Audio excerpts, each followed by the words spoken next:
American president Donald Trump ഉത്തര കൊറിയയുടെ ആണവ ശേഖരത്തെ പരസ്യമായി അംഗീകരിക്കുന്ന രീതിയിൽ നടത്തിയ അപ്രതീക്ഷിത പ്രസ്താവന അന്താരാഷ്ട്ര രാഷ്ട്രീയത്തിൽ വലിയ അലയൊലികളാണ് ഉണ്ടാക്കിയത്.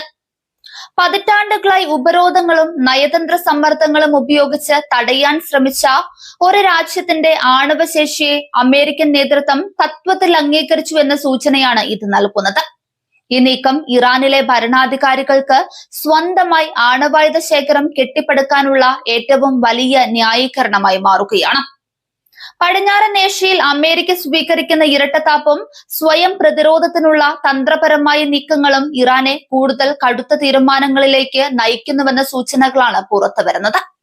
ഉത്തര കൊറിയയ്ക്ക് ലഭിച്ച നയതന്ത്രപരമായ നേട്ടം തങ്ങൾക്കും സാധ്യമാണെന്ന് ടെഹ്റാൻ കരുതുന്നുണ്ട്. അമേരിക്കയുമായുള്ള 3 കരാറുകൾ തകർന്ന പശ്ചാത്തലത്തിൽ ആണവശേഷി കൈവരിക്കുക മാത്രമാണ് തങ്ങളുടെ പരമാധികാരം സംരക്ഷിക്കാനുള്ള ഏക വഴിയെന്ന് ഇറാൻ വിശ്വസിക്കുന്നുണ്ട്.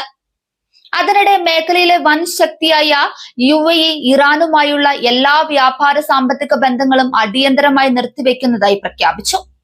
അന്താരാഷ്ട്ര തലത്തിൽ വലിയ സാമ്പത്തിക പ്രത്യാഘാതങ്ങൾ ഉണ്ടാക്കുന്ന ഒന്നാണ് ഈ നീക്കം. അയൽ രാജ്യങ്ങൾ തമ്മിലുള്ള നിലവിലുള്ള ബന്ധത്തെ പൂർണ്ണമായും തകർത്തുകൊണ്ടാണ് UAE ഈ കടുത്ത തീരുമാനത്തിലേക്ക് എത്തിയത്. തങ്ങളുടെ പ്രദേശത്തേക്ക് ഇറാൻ ബാലിസ്റ്റിക് മിസൈലുകൾ തൊടുത്തുവിട്ടു എന്ന ഗുരുതരമായ ആരോപണമാണ് UAE ഉന്നയിച്ചിരിക്കുന്നത്. സമുദ്ര അതിർത്തിക്കുള്ളിലും പുറത്തുമായി മിസൈലുകൾ പതിച്ചതായും മേഖലയിലെ കപ്പൽ ഗതാഗതത്തെയാണ് ഇറാൻ ലക്ഷ്യമിട്ടതെന്നും അബുദാബി വ്യക്തമാക്കി. ഈ സുരക്ഷാ ഭീഷണിയാണ് സാമ്പത്തിക ഉപരോധത്തിലേക്ക് വഴിമാറിയത്. എന്നാൽ ഈ ആരോപണങ്ങളെ ഇറാൻ പൂർണ്ണമായും തള്ളിക്കളഞ്ഞു. UAEയുടെ അവകാശവാദങ്ങൾ അടിസ്ഥാനരഹിതമാണെന്നും മേഖലയിൽ നിലനിൽക്കുന്ന സമാധാന ശ്രമങ്ങളെ അട്ടിമറിക്കാനാണ് ഇത്തരം വ്യാജ പ്രചാരണങ്ങൾ ഉപയോഗിക്കുന്നതെന്നും ഇറാന്റെ വിദേശകാര്യ മന്ത്രാലയം പ്രസ്താവിച്ചു. മേഖലയിലെ വൻ ശക്തികൾ തമ്മിലുള്ള ഭിന്നത രൂക്ഷമാകുന്നതിന്റെ സൂചനയാണത്. അമേരിക്കയുടെ ഉപരോധങ്ങൾക്കിടയിലും ഇറാന്റെ ഏറ്റവും വലിയ വ്യാപാര പങ്കാളികളിൽ ഒന്നായിരുന്നു UAE. ദുബായ് വഴി നടന്നിരുന്ന കോടിക്കണക്കിന് ഡോളറിന്റെ പുനർകയറ്റുമതിയും സാമ്പത്തിക ഇടപാടുകളും ഇറാന്റെ സമ്പദ് വ്യവസ്ഥയ്ക്ക് വലിയൊരു ആശ്വാസമായിരുന്നു. അതിനാൽ തന്നെ UAEയുടെ ഈ വ്യാപാര നിരോധനം ഇറാൻ സമ്പദ് വ്യവസ്ഥയ്ക്ക് ഏൽക്കുന്ന ഏറ്റവും കനത്ത പ്രഹരമായിരിക്കും. ട്രംപിന്റെ ഉത്തര കൊറിയൻ നിലപാട് ഇറാനിലെ കടുത്ത യാഥാസ്ഥിതിക വിഭാഗങ്ങൾക്ക് പുതിയൊരു ഊർജമാണ് നൽകിയിരിക്കുന്നത്. അമേരിക്കയുമായുള്ള ചർച്ചകൾ കൊണ്ട് കാര്യമില്ലെന്നും ആണവായുധം നിർമ്മിക്കുക വഴി മാത്രമേ പാശ്ചാത്യ ഉപരോധങ്ങളെയും ഭീഷണികളെയും നേരിടാൻ കഴിയൂ എന്നും അവർ വാദിക്കുന്നുണ്ട്. പോങ്യാങ്ങിന് ലഭിച്ച അംഗീകാരം ടെഹ്റാൻ ഒരു വഴികാട്ടിയായി മാറുകയാണ്. വർഷങ്ങളായി ഇറാന്റെ ആണവ നിലയങ്ങൾ അന്താരാഷ്ട്ര ആണവോർജ ഏജൻസിയുടെ കടുത്ത നിരീക്ഷണത്തിലാണ്. എന്നാൽ സമീപകാലത്തായി യുറേനിയം സമ്പുഷ്ടീകരണത്തിന്റെ തോത് ഇറാൻ വൻതോതിൽ വർദ്ധിപ്പിച്ചിട്ടുണ്ട്. ആണവായുധ നിർമ്മാണത്തിന് ആവശ്യമായ നിലവാരത്തിലേക്ക് യുറേനിയം എത്തിക്കാൻ ഇറാന് ഇനി ദിവസങ്ങൾ മാത്രം മതിയെന്നാണ് പാശ്ചാത്യ രഹസ്യാന്വേഷണ ഏജൻസികൾ മുന്നറിയിപ്പ് നൽകുന്നത്.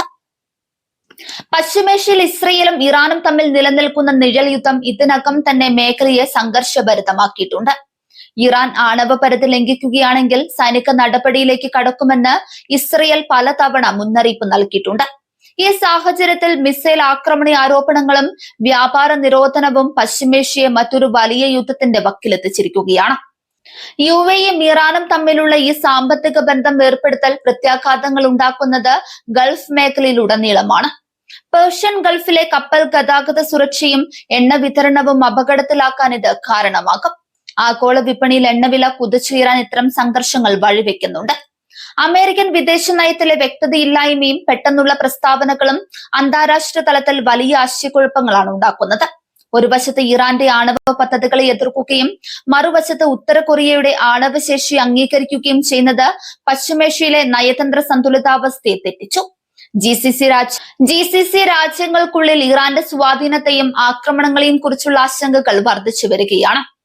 UAEയുടെ ഈ കടുത്ത നിലപാട് മറ്റ് ഗൾഫ് രാജ്യങ്ങളെയും ഇറാനെതിരെ കർശന നടപടികൾ സ്വീകരിക്കാൻ പ്രേരിപ്പിച്ചേക്കാം. ഇത് മേഖലയിലെ ഭൗമരാഷ്ട്രീയ ചേരിതിരിവ് കൂടുതൽ ശക്തമാക്കും. സാമ്പത്തികമായി ഒറ്റപ്പെടുകയും നയതന്ത്രപരമായി സമ്മർദ്ദത്തിലാക്കുകയും ചെയ്യുമ്പോൾ ഇറാൻ കൂടുതൽ ആക്രമണാത്മക നിലപാടുകളിലേക്ക് കടക്കാൻ സാധ്യതയുണ്ട്. ഹോർമുസ് കടലിടുക്കിലെ സൈനിക സാന്നിധ്യം വർദ്ധിപ്പിക്കാനും പ്രാദേശിക സഖ്യസേനകളെ ഉപയോഗിച്ച് പ്രത്യാക്രമണങ്ങൾ നടത്താനും ഇറാൻ മുതിർന്നേക്കാം. ഈ പ്രതിസന്ധി ആഗോള നയതന്ത്ര ലോകത്തിന് വലിയൊരു വെല്ലുവിളിയാണ് ഉയർത്തുന്നത്. ആണവ വ്യാപന വിരുദ്ധ കരാറുകൾ പൂർണ്ണമായും പരാജയപ്പെടുന്ന രീതിയിലേക്കാണ് കാര്യങ്ങൾ നീങ്ങുന്നത്.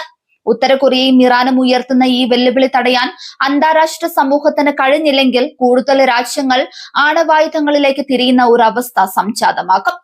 ട്രംപിന്റെ നയപരമായ മാറ്റങ്ങളും ഇറാന് നയതന്ത്ര തകർച്ചയും പശ്ചിമേഷ്യയിലെ ഒരു പുതിയ യുഗത്തിന് തുടക്കം കുറിക്കുകയാണ്. സാമ്പത്തിക ഉപരോധങ്ങളും മിസൈൽ ആരോപണങ്ങളും ഇറാന്റെ ആണവ ആഗ്രഹങ്ങൾക്ക് വേഗം കൂട്ടുക മാത്രമാണ് ചെയ്യുന്നത്.